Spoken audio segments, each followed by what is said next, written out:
Hey, this is Josh from the Nomad Yoga family, and in this video I'm going to give you an interior tour of our home, the Earthroamer number 28, our tiny living unit.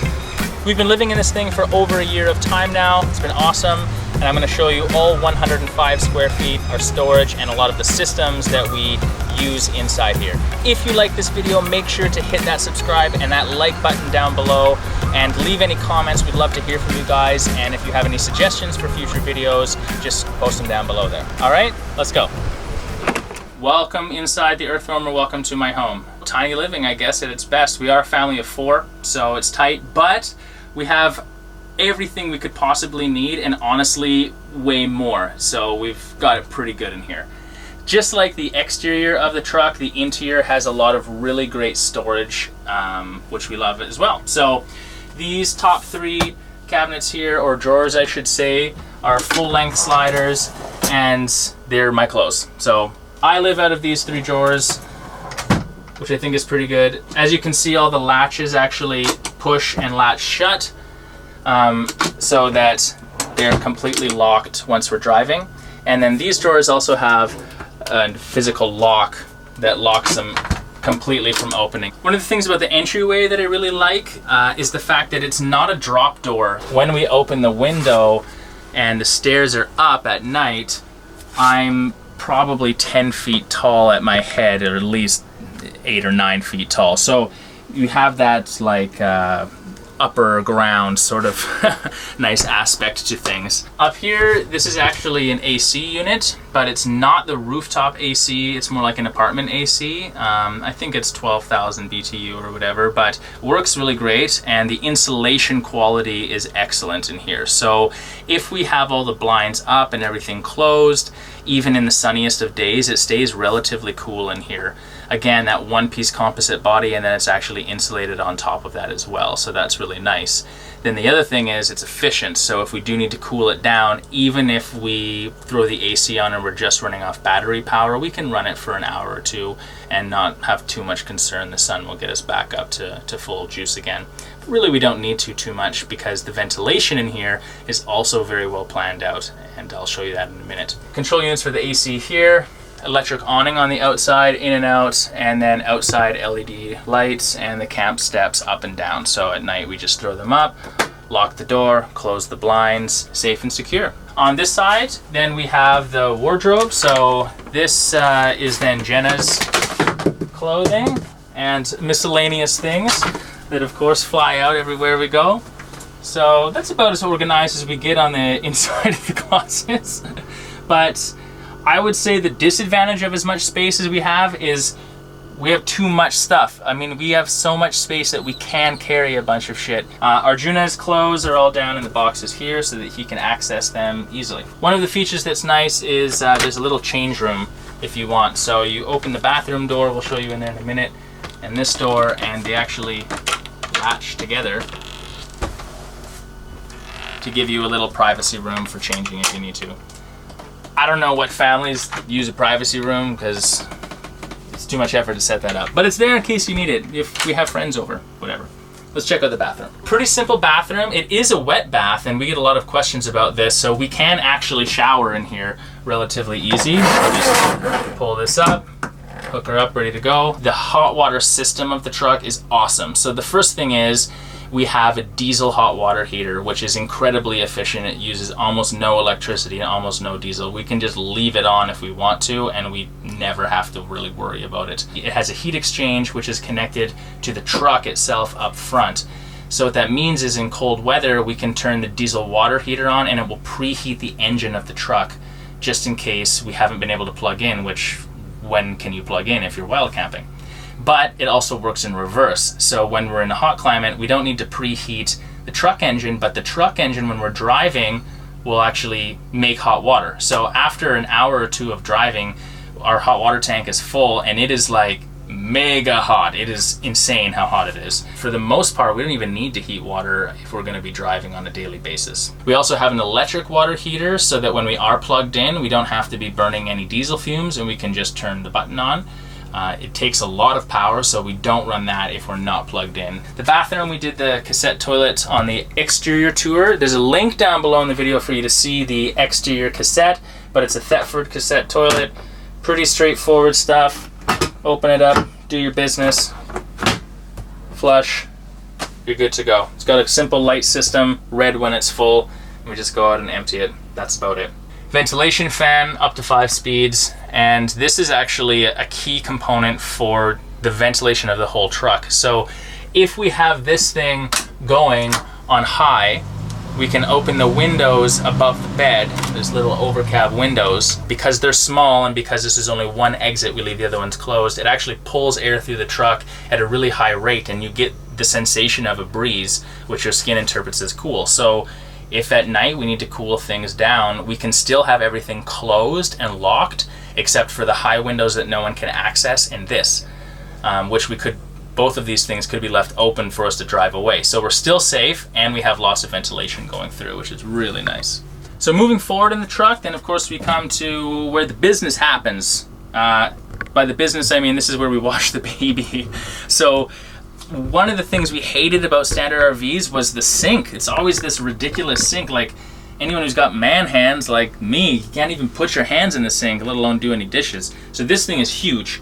And again, we often find it easier to bath the little one, Lux. We can fill this half with water and just actually sit her in there. Huge feature having the deep sink.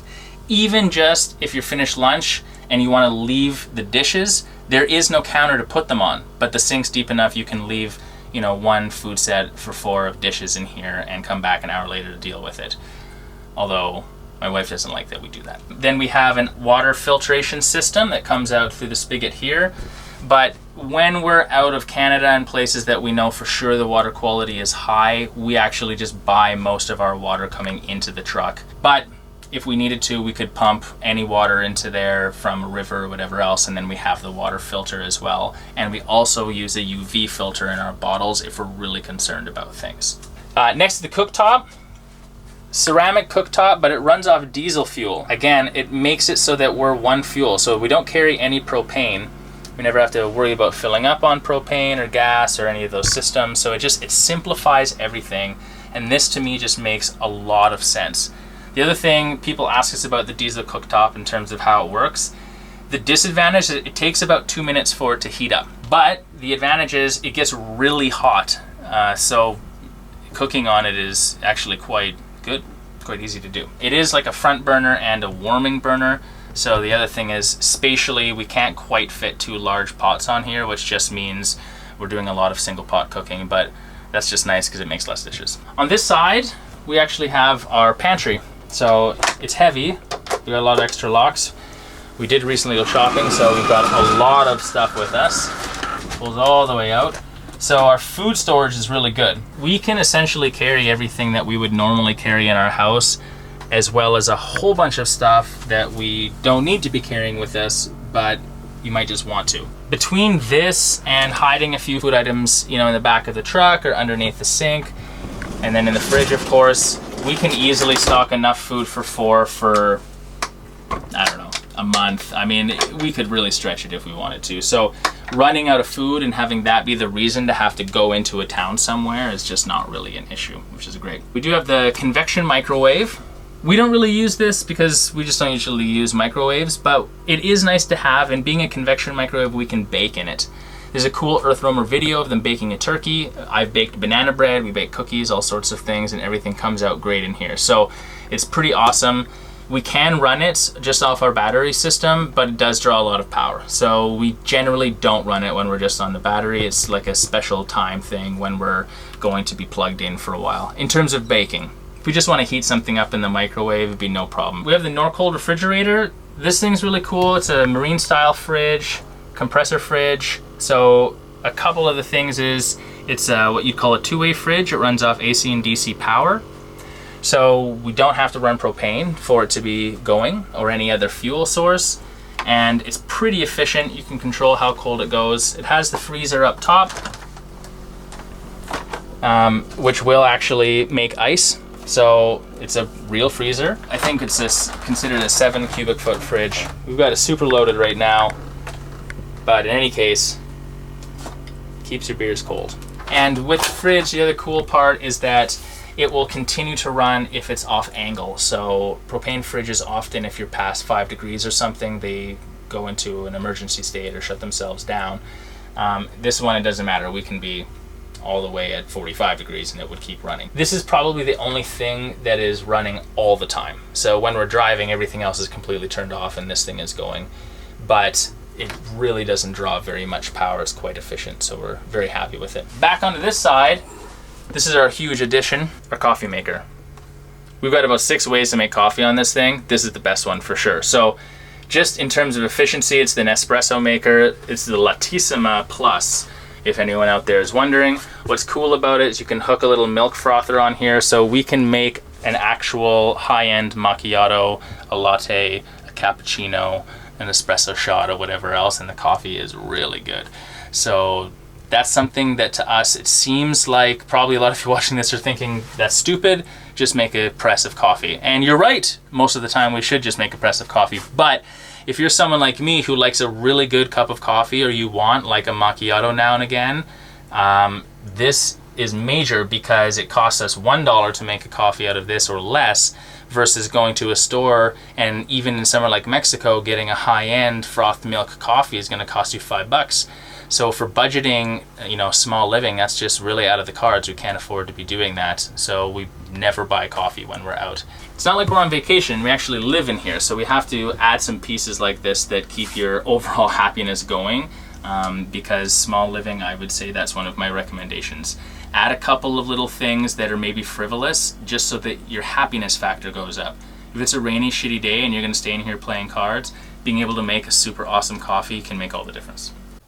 So the windows are kind of cool in my mind in the Earthroamer. So they're an acrylic window, they're not glass, which makes them take scratches a little differently, but they're way lighter, they're easier to deal with, you just clean them with water. I don't know, I like them. And then a couple of the details that matter to me are that when they open up, they're always facing straight up. So even if it's pouring rain, we can have the windows open and the rain won't come into the window at all, which is pretty sweet because it keeps dripping it away. And you can actually just open them a crack and lock them, so you have it locked for safety, but still that airflow coming in. And then the window covers themselves are pretty awesome. So it's a 2-part system. You've got the screen that folds down up top, so you can have everything open, have your bug screen going, and then at night, you close everything right up. And they're basically a complete blackout. So there's little or no light leaving the truck and little or no light coming into the truck. The other thing is these are reflective on the other side. So in the middle of the day when we're out of the vehicle, if we close everything, these reflect all of the solar heat out. And again, the insulation is good. So this makes a huge difference for keeping it cool in the vehicle without us having to run the AC or do anything special. The next feature that's nice when we get to do cooking is the flip-up counter. So pretty simple, it's just on a hinge, locks in place, and then we have the chopping block counter. So all of a sudden we have some real kitchen space. This did take some getting used to in a small living space. As you can see, there's not a lot of room here. I've got the table actually rolled out of the way, so there's normally a kitchen table here. And so basically one of us cooks and the other one has to be up on the bed with the kids or outside with the kids. But it gives us enough space. I can make any standard full-size meal for any number of people, just like I did at home. One of the things we added in was just a bungee cord underneath here. So small living, you find every single square inch of space, square centimeter of space to put stuff. So this has become our library. The water tank is actually underneath this seat right here. So it is inside the fold, which again just allows it to stay warm, so we're not really concerned with our water freezing up as long as it's warm inside the truck here. Over on this side, we have the spare bed. So the new Earthroamers have the really cool, or you can put in anyways, the double bed. You just push a button and it like folds out here. Ours is old school, but what I actually like about this, honestly, and it's because we're doing this every day of our lives, is this system doesn't fail, and if it does have a problem, I can fix it in about 10 seconds. So it's just a big board that comes out and fits right in between here, making this whole piece a bed. So this is actually our Junna's bed. Pretty simple, but pretty bomb-proof too. Down below is where we have our second battery bank. So we have one of our batteries here. We also have our solar controllers, which are down underneath. I say controllers plural because we have two separate solar arrays on this vehicle. We did that because it came with some solar panels, but they were not connected to the correct solar controller. So we fixed all that and added in the Outback system. So 3 big panels running to that, and then we have 3 small panels that are just direct 12-volt panels running to our smaller solar booster here. So 2 independent solar systems, which is kind of nice. Again, it gives us about that 900 watts of incoming power. And then we have the inverter charger controller here and all of the battery control systems. So right now it automatically, through the isolator switch here, will connect the battery banks of the truck to the batteries in the truck itself when we're driving.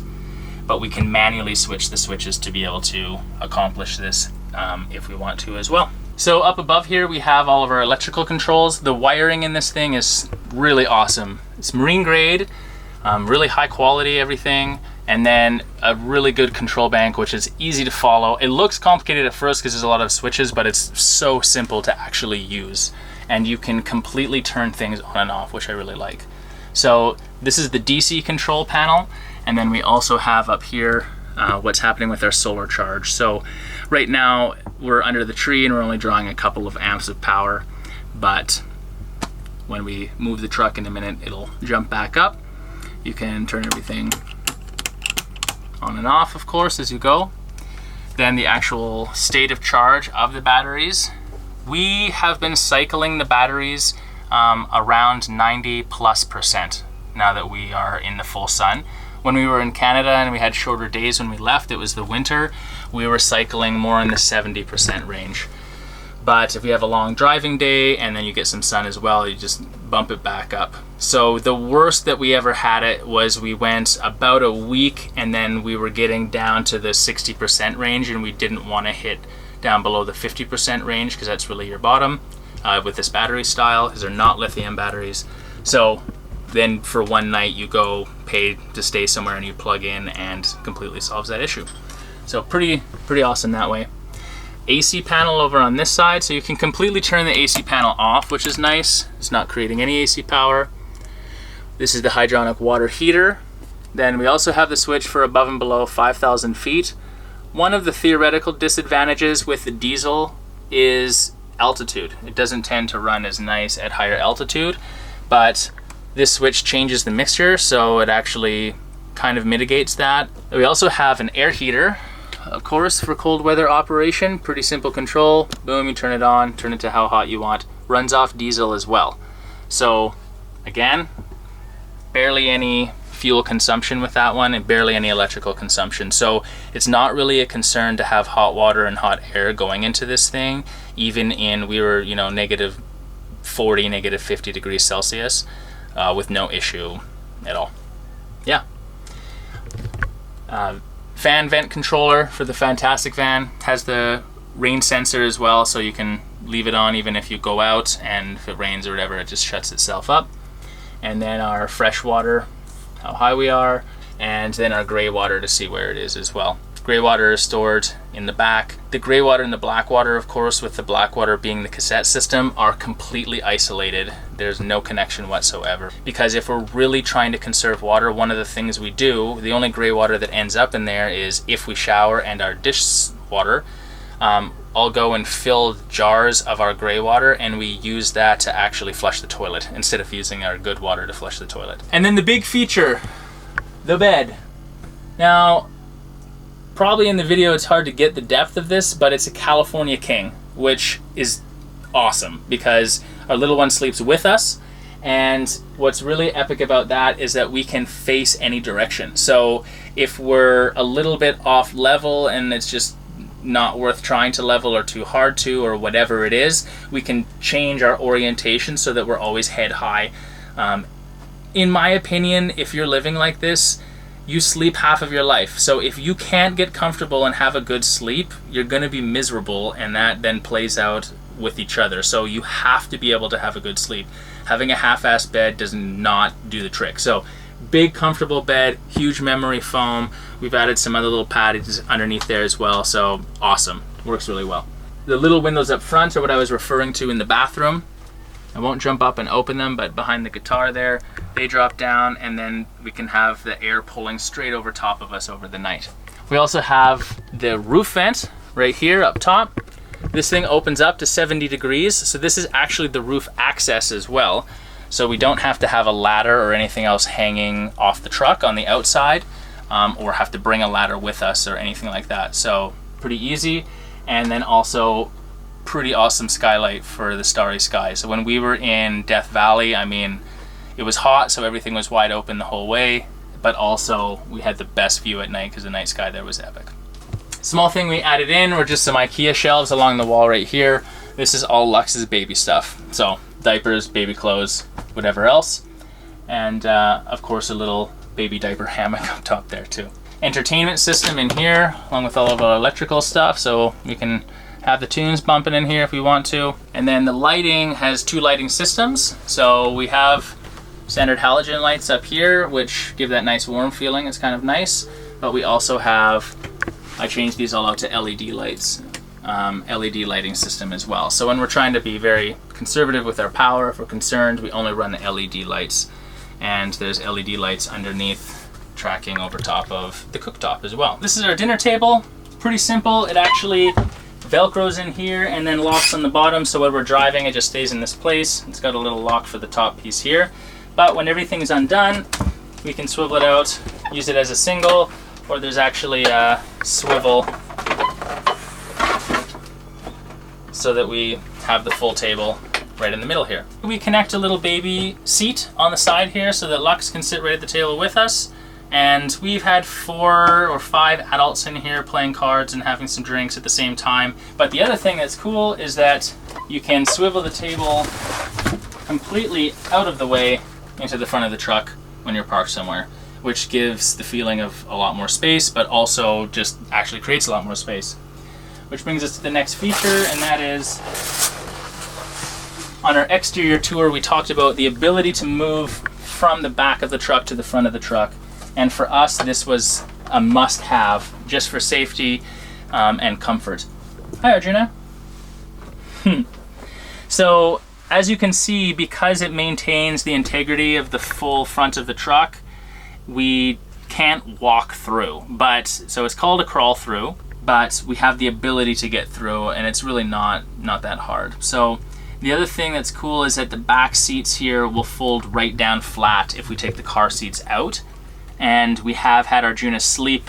We just move the foamies onto the back of this. So he sometimes sleeps in the back of the truck here instead, so that we don't have to set the bed up, and it just creates more space. That also makes it easier to pass through as well. Hey, thanks for tuning in. This has been our interior tour of our small or tiny living home, Earthroamer number 28. Make sure that you subscribe to our channel because we have more great videos coming out all the time, and we'd love if you'd share the love and hit that like button down below. Leave any comments, of course, about future videos that you'd like to see us make. Until next time, peace.